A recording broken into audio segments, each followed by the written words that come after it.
আমলনামা দেখাইয়া বলবে, প্রত্যেককে সুপারিশের জন্য নবীজির কাছে চাইতে হলে আমলনামা জমা দিতে হবে। ওমা, সুপারিশের কোনো কাগজপত্র নাই, কথা কোনা, কোনো নিয়ম কানুন নাই নাকি?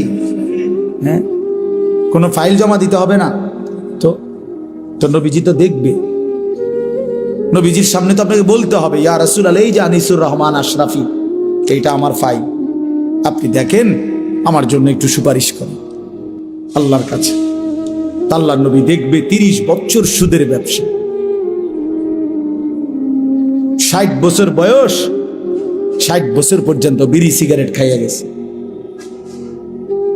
30 বছর, 60 বছর বয়স, কোনদিন গালি ছাড়া কথা বলে নাই। ছেলেটা বেনামাজি, মেয়েটা বেপর্দা, স্ত্রী বেপর্দা, মৃত্যু পর্যন্ত আমার উম্মতের ঘরে প্রতিদিন